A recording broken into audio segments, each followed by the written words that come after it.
હવે છેક નીચે આવીએ, દક્ષિણનો ઉચ્ચ પ્રદેશ.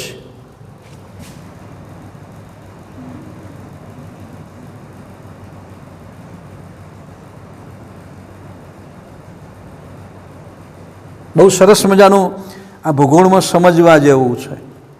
હવે તમે જોશો અહીંયા ભારતના નકશામાં આજે 23.5 અક્ષાંશ કર્કવૃત્ત ભારતની ભૂમિના 2 ભાગ પાડે છે. હું તો કહું છું કે ભારતની સંસ્કૃતિના 2 ભાગ પાડે છે, એમ કહેવું તો પણ કહી શકાય. અહીં ઉત્તરે તમે જુઓ તો ગંગા જમનાના મેદાનો છે, ઉત્તરે હિમાલય છે, અને દક્ષિણે દ્વીપકલ્પનો ઉચ્ચ પ્રદેશ છે. આખું કલ્ચર બદલાઈ જાય છે, જમીન વિભાગ બદલાઈ જાય છે. જે ઊંધા ત્રિકોણાકાર છે, ઊંધો ત્રિકોણ બરાબર છે, નકશો ઊંધો કરી દઈએ અથવા આમ નામ રાખીએ તો ઊંધો ત્રિકોણ છે. અને એ ઉચ્ચ પ્રદેશની ઊંચાઈ સરેરાશ 600 થી 900 મીટર જેટલી છે. હવે સમજવા જેવું છે કે જે આ આખો ભાગ છે દક્ષિણનો ઉચ્ચ પ્રદેશ, આ છે એ અહીંયા ઊંચો છે અને આ ઢોળાવ પૂર્વ તરફ વહે છે. કેટલી સરસ મજાની ખાસિયત છે, કુદરતે કેટલી બધી મહેરબાની કરી છે. આ પ્રદેશનો જે મોટો ભાગ છે એટલે એને દક્ષિણનો ઉચ્ચ પ્રદેશ કહીએ છીએ. અને એના 2 ભાગ પાડીએ. પહેલા 2 ભાગ સમજીએ. એક માળવાનો ઉચ્ચ પ્રદેશ,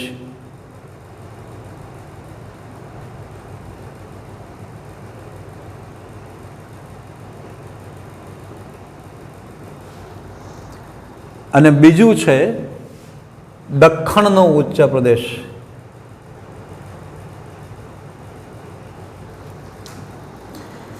હવે માળવા વિશે જરા જોઈએ તો અહીં આપણે જોઈએ પાલનપુરની ઉત્તરે આબુની જે ગિરિમાળા છે એ અરવલ્લીની ગિરિમાળા કહેવાય છે, જે વિશ્વની પ્રાચીનતમ ગિરિમાળા કહે છે. પરીક્ષા માટે યાદ રાખજો, હિમાલય નવો છે આની સરખામણીમાં. અને કેવો છે? ગેડ પર્વત ધરાવે છે. અંડરલાઈન કરજો, પુસ્તકમાં જોજો. હિમાલયની જે પર્વત અરવલ્લીની જે ગિરિમાળા છે એ ગેડ પર્વતની બળેલી છે. જ્યાં માઉન્ટ આબુ એ ગિરી શિખર છે, ગિરિમાળાનું મથક છે. અને એનું ઊંચામાં ઊંચું શિખર ગુરુ શિખર કહેવાય છે.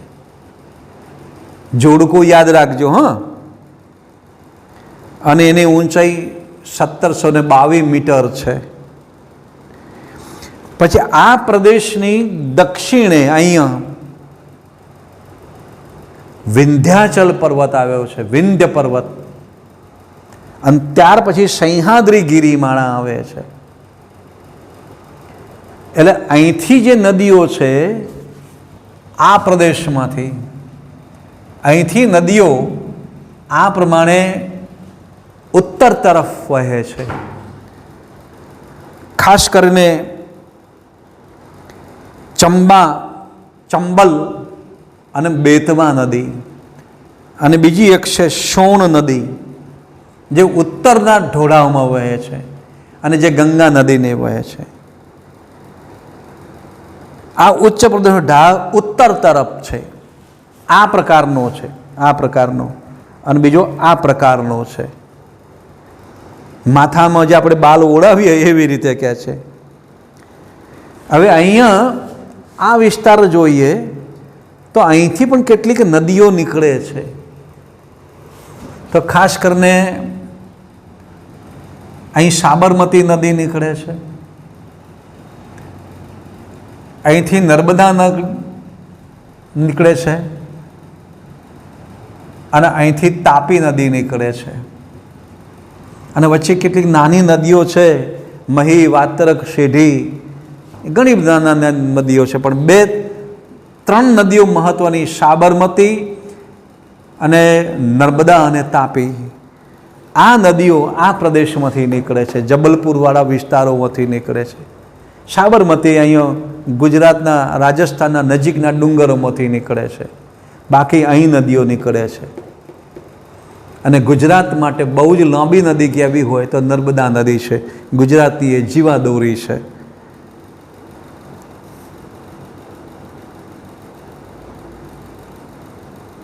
હવે આ જે નદીઓ છે એ ખંભાતના અખાતને મળે છે. જો અહીં સાબરમતી નદી છે ખંભાતના અખાતને મળે છે. અહીં બાકીની જે ઉત્તર ગુજરાતી જે નદીઓ છે એ કોઈ સાગરને મળતી નથી. બનાસ, શિપુ અને સરસ્વતી જેવી નદીઓ છે એ રણ પ્રદેશમાં લુપ્ત થઈ જાય છે, જેને અંતસ્થ નદીઓ કહેવી હોય તો પણ કહી શકાય છે. હવે છેક નીચેના ભાગ આવીએ, બરાબર છે, તો અહીંયા રાજમહાલની ટેકરીઓ છે, જે છોટા ઉદેપુર અને પાવાગઢની જે પર્વતમાળા, જે ગિરિમાળાઓ છે એની આપણે વાત કરવી તો કરી શકીએ, જેને છોટા નાગપુરનો ઉચ્ચ પ્રદેશ શબ્દ છે. કારણ કે અહીં મધ્યપ્રદેશ, રાજસ્થાન, મહારાષ્ટ્રમાં નાગપુરનો ઉચ્ચ ગિરિમાળાઓ કેટલીક આવેલી, એમાં છોટા નાગપુર શબ્દ વાપર્યો છે. એની જે ગિરિમાળાઓ છે. હવે છેક મુદ્દાની વાત કરીએ આપણે. અહીંયા દક્ષિણના ઉચ્ચ પ્રદેશની અહીં વાત કરીએ તો આ જે પ્રદેશ છે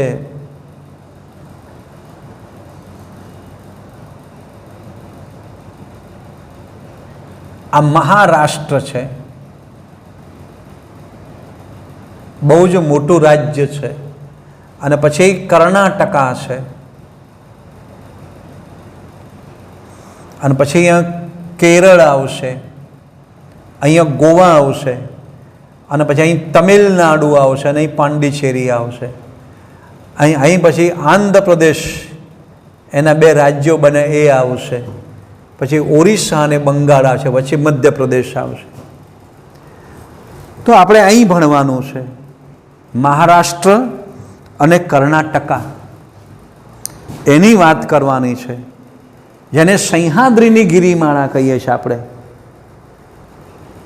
બરાબર યાદ રાખજો, અરવલ્લી, વિંધ્ય પર્વત અને સહ્યાદ્રીની ગિરિમાળાઓનો ઉચ્ચ પ્રદેશ,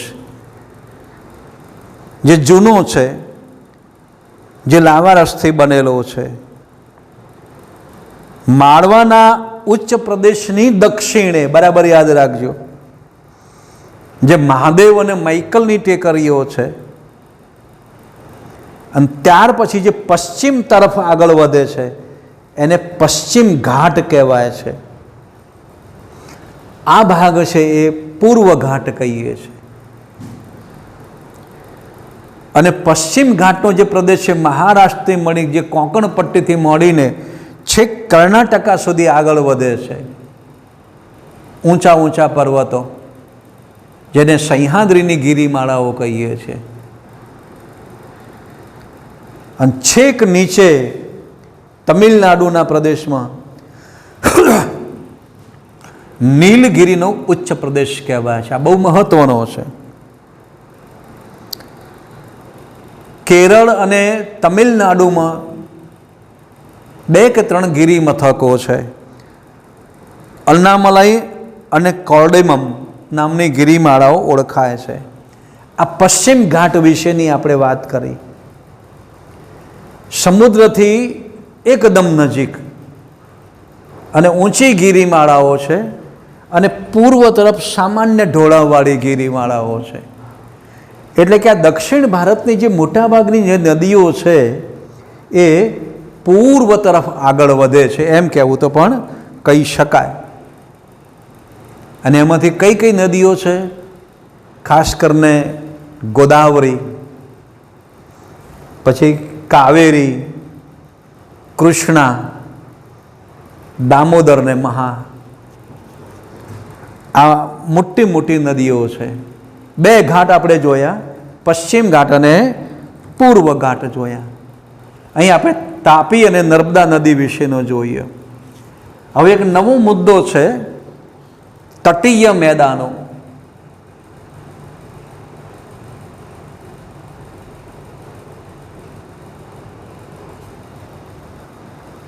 બરાબર યાદ રાખજો, આ જે તટીય મેદાનો છે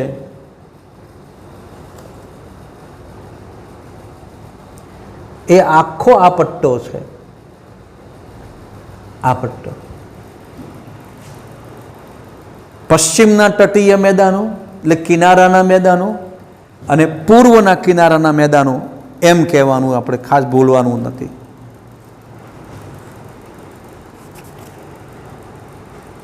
હવે દ્વીપ કલરના ઉચ્ચ પ્રદેશથી જોઈએ આપણે, કચ્છથી માંડીને છેક ઓરિસ્સા સુધી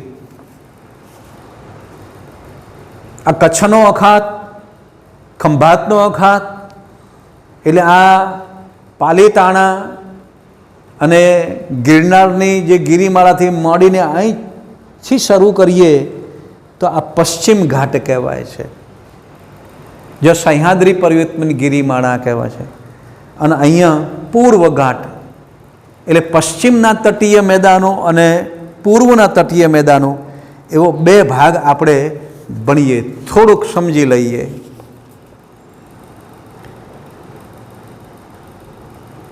પશ્ચિમનું તટીય મેદાન ગુજરાતથી કેરળ સુધી છવાયેલું છે, છેક છેલ્લે કેરળ, જે સાંકડા મેદાનો અને ઉખડ ખાબડ કહીએ છીએ. અને જે મેં જૂના નકશામાં, મુંબઈના જૂના નકશામાં એને મલબાર પટ્ટી કહેવાય છે, મલબાર પ્રદેશ શબ્દ કહેવાય છે. અને એ જે નદીઓનો મુખ વિસ્તાર છે ખાડીઓનું નિર્માણ કરે છે. અહીં ઉચ્ચ પ્રદેશમાંથી નીકળતી જે નદીઓ છે એ ખાડીનું નિર્માણ કરે છે અને નદીના પાણી હેઠળ ડૂબી ગયેલી ખીણો છે અને સમુદ્રના તળથી બહુ ઊંચો ભાગ છે. એટલે આ ભાગમાં મોટે ભાગે મત્સ્ય પ્રદેશ એટલે માછીમારીના પ્રદેશો છે. ગોવાની અંદર પણ માછીમાર, મહારાષ્ટ્રમાં પણ માછીમાર, જે કોંકણ પટ્ટી જેને કહીએ, કોંકણનો દલદલીય પ્રદેશ કહેવાય છે. અરબ સાગરનો દરિયા કિનારો જે છે અહીંયા, બરાબર, આ ગોવા અને અહીં કોંકણ પટ્ટી, એ બધા માછીમારી અને ખેતીનો પ્રદેશ વિસ્તાર કહેવાય છે. એટલે અહીંયા તમે જોઈએ તો સૌથી મોટું મહારાષ્ટ્રનું કુદરતી મંદિર મોટું મુંબઈ છે. અને પછી છેક નીચે મહારાષ્ટ્ર અને કર્ણાટકાની સરહદ વચ્ચે આવેલું ગોવા, જે સ્વતંત્ર રાજ્ય બનાવવામાં આવેલું, જેને મારમા ગોવા પણ આપણે કહીએ છીએ. ત્યાર પછી દક્ષિણમાં કેરળના તટીય પણ મેદાનો, જે કેટલોક પ્રદેશ છે એનું બરાબર નામ યાદ રાખજો, કોરોમંડલનો પ્રદેશ કહેવાય છે, આ ભાગ છે.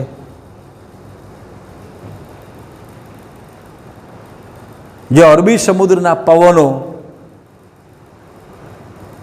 1 જૂને આશરે 28-31 મે અહીંયા પહેલો વરસાદ ઋતુનો પ્રારંભ કરે છે કોરોમંડલના પ્રદેશમાં. બહુ રમણીય અને પુષ્કળ પ્રકારનો અહીં વરસાદ આવે છે. તો આ આપણે અહીં 2 બંદરો જોયા, પછી અહીં કાલિકટના અને બીજા કેટલાક વિસ્તારો જોયા, કેટલાક ગિરિમથકો, શહેરો પણ જોયા, બેંગ્લોર અને મેંગ્લોર જોવું લઈ શકાય. અહીં છેક નીચે પાંડિચેરી છે અને બીજું છે અહીંયા મદ્રાસ, જૂનું નામ છે મદ્રાસ. અને ત્યાર પછી આગળ વધીએ આંધ્રપ્રદેશ તો વિશાખાપટ્ટનમ, અને પછી ઓરિસ્સા કટક જેને કહીએ છીએ, અને પછી દામોદર ખીણ યોજના મહાનદીને કહીએ છીએ, અને પછી કલકત્તા. તો આ ભારતના તટીય કિનારાના બંદરો વિશેની વાત કરી. જ્યાં વર્ષમાં 2 ઋતુ છે, 2 વખત વરસાદ આવે છે. શિયાળાના પાછા ફરતા પવનો પણ વરસાદ લાવે અને ચોમાસામાં અહીં નૈઋત્યના વરસાદ લાવે છે. એ પછી ભણીશું આપણે કહે છે. અને છેલ્લે દ્વીપ સમૂહો, આ ભારતના માલિકીના દ્વીપ સમૂહો જોઈએ તો અહીં અંદમાન નિકોબાર ટાપુ છે અને બીજો અહીં લક્ષદ્વીપ ટાપુ છે. એ સિવાય કેટલાક અનેક નાના નાના ટાપુઓ છે જે કેરળથી થોડાક દૂર આવેલા છે. અને ઘોડાની નાળ જેવા આવેલા છે. અહીં પરવાળાના દ્વીપ કહેવાય છે. પરવાળું દરિયાની અંદર દેખાતા છીછરા દરિયામાં છે, એને એટોલ કહેવાય છે. અને બંગાળની ખાડીમાં અંદમાન નિકોબાર છે, તેની સંખ્યા બહુ પુષ્કળ છે અને ભારત માટે બહુ જ વ્યૂહાત્મક છે, અગત્યનો પ્રદેશ છે. અને ત્યાં કેટલાક જ્વાળામુખીના સક્રિય જ્વાળામુખી છે. એમાં આપણે પુસ્તકમાં જોઈએ તો અંદમાન નિકોબારના દ્વીપ સમૂહમાં બેરન નામનો એક સક્રિય જ્વાળામુખી છે. આ પીળી પટ્ટી પુસ્તકમાં છે ને ભાઈ, એ પરીક્ષામાં તમે યાદ કરજો.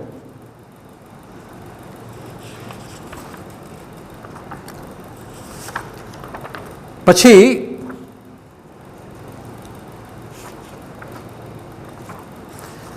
એના ખડક વિશેની થોડીક વાત કરીએ આપણે. હવે જે જમીન બંધારણ છે, એક કે વધુ જે ખનિજોનું સંગઠન બન્યું હોય એને આપણે ખડક કહેવાય છે, જે નક્કર હોય છે. છિદ્રાળુ અને અછિદ્રાળુ પણ હોઈ શકે છે. અને એમાંથી જે ખડકના 3 પ્રકાર બને છે, બરાબર યાદ રાખજો. આગ્નેય ખડક, જેને અગ્નિકૃત ખડક, પ્રસ્તર ખડક અને રૂપાંતરિત ખડક કહીએ છીએ. અગ્નિકૃતના ખડકો છે એ મોટે ભાગે બાહ્ય અને જ્વાળામુખીથી બનેલા છે, લાવારસથી બનેલા છે. પ્રસ્તર છે રાસાયણિક એકના સ્તરથી રાસાયણિક પ્રક્રિયાથી બનેલા છે. એ રેતીના ખડકો, માટીના ખડકો અને કોલ્ગોમેટથી બનેલા છે. અને જે છેલ્લે ચૂનાના અને કાર્બનયુક્ત ખડકો છે. અને છેલ્લે રૂપાંતરિત, જે પ્રાદેશિક વહેણ હોય અને જે ખડકો બન્યા હોય, બરાબર છે, એને રૂપાંતરિત ખડક છે. આ 3 ખડક બરાબર યાદ રાખજો: અગ્નિકૃત ખડક, પ્રસ્તર ખડક અને રૂપાંતરિત ખડક. આ બરાબર સમજી લેજો, પરીક્ષા માટે અગત્યનું એક જોડકું આમાંથી પૂછાય છે. હવે આવા ખડકવાળી જમીનમાંથી જે કેટલીક ખનિજ નીકળે છે એની વિશેની વાત કરીએ તો આ વિજ્ઞાનનો શબ્દ છે. કુદરતી કાર્બનિક અને અકાર્બનિક પ્રક્રિયાથી તૈયાર થયેલા રાસાયણિક બંધારણ ધરાવતા પદાર્થો, જેને ખનિજ કહેવાય છે. રાસાયણિક બંધારણ ધરાવતા પદાર્થો પૃથ્વીના પેટાળમાંથી બહાર આવે અથવા પૃથ્વીના પેટાળમાં સતત પ્રક્રિયા ચાલતી હોય અને એનું જે ખનિજ નિર્માણ થાય એમ કહેવું તો પણ કહી શકાય. એની સપાટી ઉપર કે સપાટી પેટાળમાં નીચે એ ઘન સ્વરૂપે, પ્રવાહી સ્વરૂપે કે વાયુ સ્વરૂપે પણ આ ખનિજ મળે છે. પથ્થરને તોડીએ તો ઉપરનો ભાગ છે ખનિજ મળે, જેને આપણે આરસપાણ જેવું કહીએ છીએ ને. અને પેટાળની અંદર જે તે લોખંડ પણ મળે, તાંબુ, જસત, સોનું, ચાંદી, બરાબર. આ બધા અગ્નિકૃત ખડકમાંથી મળતા જાય. આ પરીક્ષા માટે યાદ રાખવા જેવું છે. અગ્નિકૃત ખડકમાંથી કોલસો, તાંબુ, લોખંડ, જસત, ચાંદી વગેરે મળે છે. અને કોલસામાંથી છેક પેટાળમાં ખનિજ તેલ અને છેલ્લે કુદરતી વાયુઓ મળે છે, જે સ્લેટ અને આરસ પહાણ અને હીરાનું પણ રૂપાંતર થાય છે. હવે આ જે ખનિજ છે એનું ખનિજનું વર્ગીકરણ સમજવા જેવું છે સામાન્ય ભાષામાં. ઝડપથી આપણે જોઈએ તો ધાતુમય ખનિજો અને અધાતુમય ખનિજો. ચાંદી, સોનું અને પ્લેટિનમ એ કિંમતી ધાતુ છે. મેગ્નેશિયમ, બોક્સાઇટ, ટિટાનિયમ એ હલકી ધાતુ છે. લોખંડ, તાંબુ એ સામાન્ય ધાતુ છે. અને મિશ્ર ધાતુ એ ક્રોમિયમ અને મેંગેનીઝ ધાતુ છે. જ્યારે અધાતુ કોને કહેવાય? ચૂનાના જે ખડકો, ચોક, એસ્બેટોસ અને જે આપણે સિમેન્ટ બનાવીએ છીએ ને, અબરખ વગેરે. અને ત્રીજો પ્રકાર છે સંચાલન શક્તિ માટે લેવાતું ખનિજ, જેને કોલસો અને પેટ્રોલિયમ કહેવું તો પણ કહી શકાય, ગેસ કહેવું તો પણ કહી શકાય. હવે આ જે ભારતની જમીન છે એનું જે વિતરણ છે, જમીનનું જે નિર્માણ છે, એ આપણે અગાઉ જોયું હતું, બરાબર. એને ફરીથી પુનરાવર્તન કરીએ તો ભારતની જમીનના 6 વિભાગ પાડ્યા છે. કોંપની જમીન, કાળી જમીન એટલે કે રેગુર જમીન, રાતી જમીન, પડખાઉ જમીન જેને લેટેરાઇટ જમીન, પર્વતીય જમીન અને રણ પ્રકારની જમીન, જે આપણે 111 પાન નંબરમાં નકશામાં આપેલી છે. આખું જે ભારતનું જે ભૂપૃષ્ઠ જોઈ લઈએ તો એને આપણે ઓળખી શકીએ છીએ. ધારો કે કોંપની જમીન છે તો વચ્ચેના જે મેદાની પ્રદેશો આવે છે એ કોંપની જમીન છે. કાળી જમીન છે અહીંયા દક્ષિણના ઉચ્ચ પ્રદેશોમાં આવેલી છે. રાતી જમીન છે એ દક્ષિણના અહીંયા દક્ષિણ ભારતમાં વધારે જોવા મળે છે. પર્વતીય જમીન છે એ હિમાલયના ઉચ્ચ પ્રદેશમાં જોવા મળે છે. અને રણ પ્રકારની જમીન છે એ કચ્છનું રણ અને રાજસ્થાનનું રણ છે. એમ ભારતના ભૂપૃષ્ઠના 6 વિભાગ આપણે બહુ ઝડપથી અહીં જોઈ લીધા. બરાબર ધ્યાન આપજો. કોંપની જમીન, હવે જે કોંપની જમીનમાં આપણે અગાઉ ભણ્યા ખદર ને બંગર એ વિશેની વાત આપણે ભણી ગયા.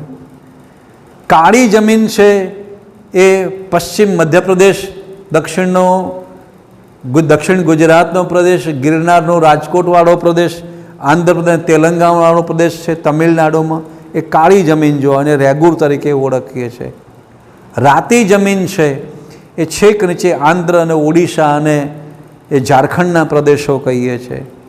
લેટેરાઇટ જમીન છે દખણનો, એટલે અહીં આ છેક કેરળવાળો જે પ્રદેશ છે એને પડખાઉ જમીન કહીએ છીએ. અને પર્વતીય પ્રદેશ છે હિમાલયના પ્રદેશો છે, ઉચ્ચ પ્રદેશો એમ. અને રણ પ્રદેશ ગુજરાત અને રાજસ્થાનનો પ્રદેશ આપણે કહીએ છીએ. આ ઉતાવળે વિભાગ જોઈ લીધો. ધન્યવાદ. આપણે આ પ્રોગ્રામને આટલે અટકાવીએ છીએ. Thank you.